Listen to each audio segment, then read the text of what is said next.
안녕하세요. 저는 현재 호주에 거주하고 있고 만 4살 아들과 뱃속에 30주 된 딸을 품고 있는 싱글맘 콘맘입니다. 오늘은 제 암 이야기 중에 두 번째 암이었던 자궁 내막암에 대해서 얘기를 해보려고 해요. 좀 오래전 얘기부터 해야 되는데요. 약 8년 전으로 거슬러 올라가서 그때부터 이제 아기를 가져야겠다고 생각을 하고 시도를 하기 시작했는데 한 3년을 시도를 해도 소식이 없는 거예요. 그래서 이제 불임 검사를 하게 됐죠. 나팔관 조영술도 하고 난소나이도 체크하고 그다음에 자궁내막 초음파도 했는데 나팔관 조영술이라든가 난소나이는 다 정상으로 나왔어요.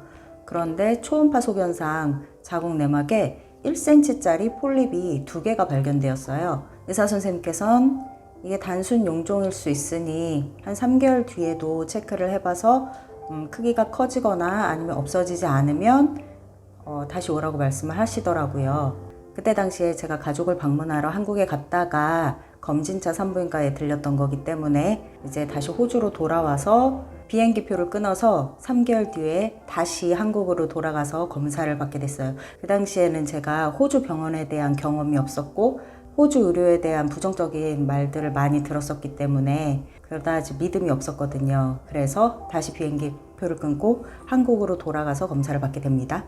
근데 그 당시에 또 초음파를 봤는데 그 용종들이 커지지도 않고 그대로였던 거예요. 그래서 의사 선생님이 그러면 깨끗하게 이거를 하고 가라 하셔서 수면 마취로 용종 제거술을 받게 되었어요. 그런데 일주일 뒤에 결과 검사를 들으러 갔더니 그 용종에서 복합성 비정형성 자궁내막 증식증이라는 결과가 나왔다고 하더라고요. 저는 그때 당시에 처음 듣는 병명이라서 그게 얼마나 심각한 건지 모르고 있었는데 이 병이 처음에는 단순 자궁내막 증식증에서 시작해서 그 다음 단계가 복합성 자궁내막 증식증, 그리고 그 다음이 단순성이지만 비정형성 세포를 가진 자궁내막 증식증, 그 다음 단계가 복합성 비정형성 자궁내막 증식증, 그리고 그 다음 단계가 암이라고 하더라고요. 근데 저는 그동안 정말 아무 증상도 없었어요. 뭐 생리가 불규칙하다거나 그런 것도 없었고 부정출혈이 있다거나 통증이 있다거나 그런 게 전혀 없는 상태에서 그냥 불임 검사를 받으러 갔다가 그런 진단을 받게 된 것이었거든요. 그리고 의사 선생님께서 말씀하시기를 이 병의 경우는 29%의 환자가 암으로 발전한다고 하더라고요. 그래서 보통의 치료는 자궁 절제를 한다고 하더라고요. 그런데 저 같은 경우는 출산의 경험이 없고 아이를 원하기 때문에 자궁을 보존하면서 호르몬 치료를 하자고 하더라고요. 그런데 그 당시에 그 의사 선생님 말씀이 자신의 와이프도 똑같이 이 병에 걸렸었는데 9개월이 지나도록 이게 없어지지 않았다고 하더라고요. 그만큼 이게 쉽게 치료되지 않는 병이라고 말씀을 하시더라고요. 그래서 최소한 9개월은 치료를 해봐야 될 것 같다고 말씀을 하셨어요. 그래서 치료제인 호르몬제를 받아서 그 약이 보니까 팔로탈이라고 아마 자궁 내막 암 호르몬 약이었던 것 같아요. 그거를 이제 3개월치를 받아서 먹기 시작했죠. 그리고는 다시 호주로 돌아와서 또 한국행 비행기표를 끊고 3개월 뒤에 한국으로 갑니다. 검사를 위해서 3개월 뒤에 검사를 하자고 하셨거든요. 그런데 3개월 뒤에 검사를 해보니 너무 깨끗한 거예요. 3개월 만에. 그래서 의사 선생님이 되게 이거는 드문 일이라며 최대한 빨리 임신을 해라 그렇게 말씀을 하시더라고요. 일단 3개월 정상 피임약을 복용을 해서 자궁 내막을 안정화시킨 다음에 그 다음에 빨리 시도를 해라 하시더라고요. 그래서 저는 바로 그렇게 3개월 피임약을 복용을 하고 임신 시도를 했는데 바로 첫 달에 저희 첫째 아이를 임신하게 됐어요. 기적적으로, 그죠? 그래서 제가 그 당시에 무슨 생각을 했냐면 아니 무슨 9개월이 걸린다는데 나는 3개월 만에 치료가 이렇게 되고 쉽게 임신이 되지? 혹시 그게 오진이 아니었던가 하는 생각이 많이 들었어요. 그렇게 임신 기간을 거쳐서 무사히는 아니지만 출산을 하게 되고 출산 4개월 차에 제가 전 영상에서도 말씀드렸듯이 전신마취로 회음부를 재수술을 하게 되고 그 다음은 또 한 달 뒤에 전신마취로 귀밑침샘암 수술을 하게 되면서 자연스레 모유 수유를 중단하게 됐어요. 그러니까 출산 6개월 차쯤에 생리가 다시 돌아오더라고요. 그런데 생리가 돌아왔는데 한 달에 한 번씩 정기적으로는 했으나 이게 배란기쯤부터 생리 때까지 하루에 한 방울씩 피가 비치더라고요. 근데 저는 그때 별로 걱정은 하지 않았어요. 왜냐면 그게 배란혈일 수도 있고 또 이제 출산을 하고 생리가 돌아오는 과정에서 자연적으로 이렇게 생길 수 있는 변화라고 생각을 했었거든요. 그래서 대수롭지 않게 여기다가 아이가 10개월 정도 됐을 때 이제 한국 가족에게 아이를 보여주려고 한국을 가게 되었어요. 그렇게 있다가 이제 호주로 돌아오기 2주 전쯤에 산부인과를 방문하게 되었는데, 왜냐면 그때 당시에 이제 둘째도 이제 슬슬 가져야 되겠다라는 생각을 하고 있었기 때문에 호주 돌아오기 2주 전쯤에 산부인과를 방문을 해서 또 한번 검진을 받게 되었어요. 근데 처음에 의사 선생님이 초음파상으로 보더니 깨끗한데? 이렇게 말씀을 하시는 거예요. 별거 없는데? 그리고서는 그 선생님이 그 자궁 진단경이라고 해가지고 자궁 안쪽으로 내시경을 넣어서 이렇게 볼 수 있는 장치가 있더라고요. 호주에 있었으면 그런 검사는 꿈도 못 꿨을 텐데, 아무튼 그런 자궁 진단경을 통해서 자궁 내막을 이렇게 보시더니 이게 좀 울퉁불퉁하다. 이거 근데 정상적으로 있을 수 있는 용종이야. 근데 그냥 깨끗하게 내일 한번 긁어내고 호주 돌아가. 아무래도 자궁이 깨끗하면 임신이 더 잘 될 수도 있기 때문에 그렇게 말씀하신 것 같았어요. 그래서 진짜 그 다음날 또 자궁 내막 용종 제거술을 또 받게 되죠. 보통은 그런 수술을 하게 되면 이제 조직 검사를 하잖아요. 그래서 일주일 뒤에 저희 엄마랑 저랑 이제 아기랑 같이 병원에 방문을 해서 조직 검사 결과를 들으려고 진료실에 딱 들어갔는데 선생님 표정이 안 좋은 거예요. 그러면서 여기 이번에는 암세포가 발견되었다라고 하는 거예요. 근데 그게 몇 개인지 초기인 것 같으나 확실히 몇 개인지 모르겠다 라고 말씀을 하셨고, 지금 당장 자궁을 제거를 하고 가라. 제거하기 전에는 호주 갈 생각도 하지 마라. 이렇게 말씀을 하시는 거예요. 그래서 저 진짜 둘째 가져야 되는데요. 막 이렇게 말을 하니까 선생님께서 둘째는 생각도 하지 마라. 너 이대로 그냥 있다가는 둘째고 뭐고 네 첫째도 못 볼 수도 있다. 이렇게 또 말씀을 하시는 거예요. 근데 그 순간은 정말 그 말을 듣는데 하늘이 무너지는 줄 알았어요. 저는 첫째 아이를 낳고 몸은 비록 정말 힘들었지만 정신적으로 너무너무 힐링이 많이 되었었거든요. 제 결혼 생활 동안 받은 스트레스를 이 아이에게서 받은 사랑으로 정말 많이 회복이 되었던 상태이기 때문에 둘째도 간절히 원했었기 때문에 정말 포기를 할 수가 없겠더라고요.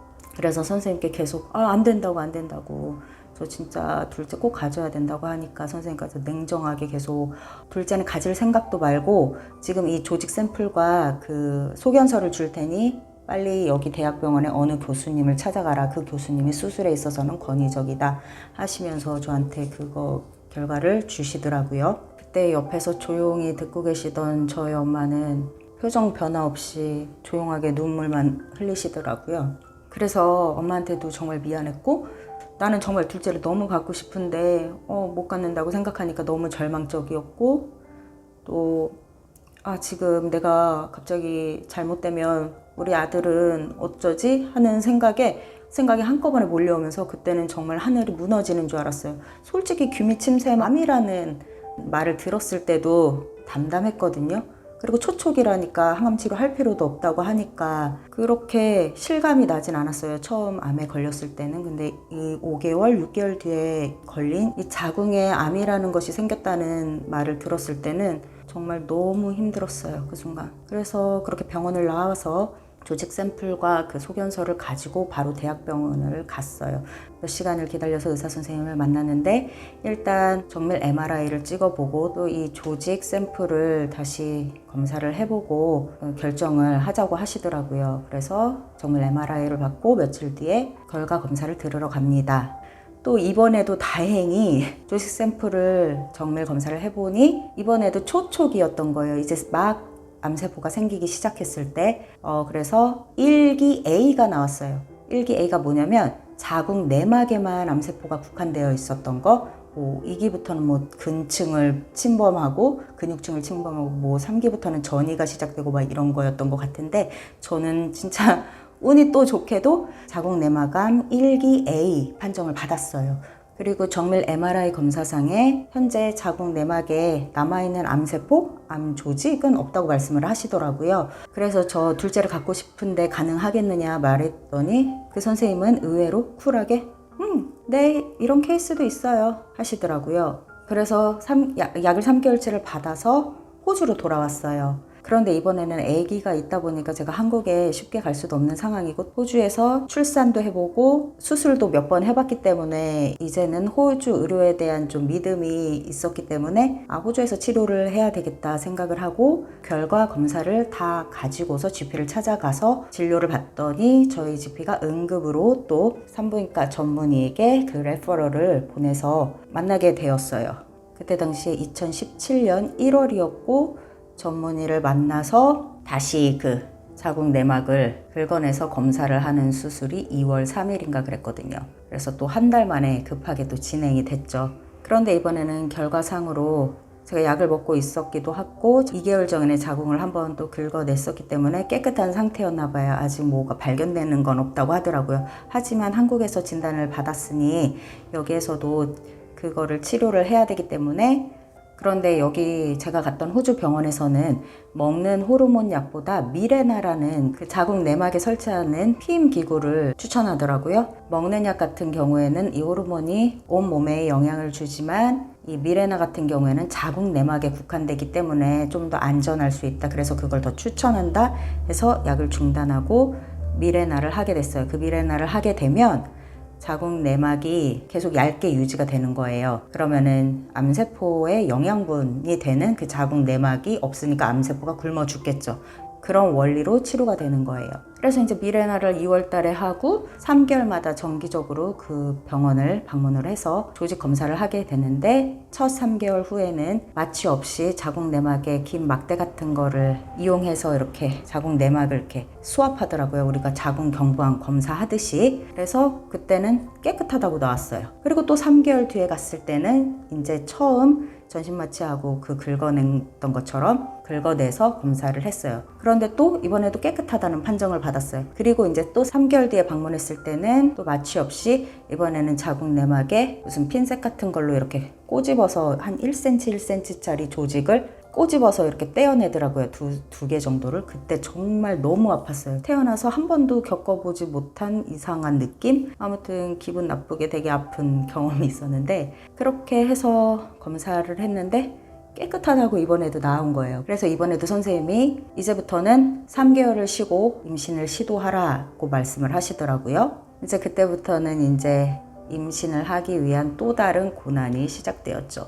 또 딱 3개월을 쉬고 4개월 차에 또 자연 임신이 됐었는데 그때 당시에 8주 차에 심장이 뛰지 않아서 계류 유산이 되었고 아무튼 제가 걸렸던 두 번째 암이었던 자궁 내막암도 저는 되게 운 좋게 한국에 가 있을 때 어떻게 검진을 받아서 그걸 발견을 했고 만약에 호주였으면 여기에서는 초음파만 대충 보기 때문에 깨끗하다 하고 아마 넘어갔을 거예요. 그러면 아마 발견 못하고 계속 방치가 됐겠죠. 그것도 정말 운이었던 것 같아요. 그런데 생각해보니 이 암의 원인이 만약에 그 전에 있었던 자궁 내막증으로부터 진행된 것이라면 비정상세포가 남아있는 상태에서 임신이 될 수가 없는데 그리고 이 암의 원인이 뭐냐면 에스트로겐이 과다 분비되어서 이게 자궁 내막에 영향을 주었을 때 보통은 폐경기 이후에 에스트로겐이 그동안 축적된 것이 영향을 미쳐서 암을 일으키거나 아니면 초고도 비만인 경우에 이 지방이 호르몬 교란 혹은 에스트로겐을 과다 분비시키기 때문에 자궁 내막암의 원인이 된다고 하더라고요. 또 하나는 출산 경험이 없는 여성인 경우에 이 암의 발병률이 높다고 하는데 저는 그 세 가지에 전부 해당하지가 않았고요. 또 가족력의 경우에도 저희 엄마나 여동생은 자궁에 물 혹조차 없을 정도로 깨끗하기 때문에 가족력도 아니고 그래서 제가 생각하기로는 이 호주 생활과 또 결혼 생활에서 오는 스트레스와 만성적인 우울감이 아니었나 싶은 생각이 들어요.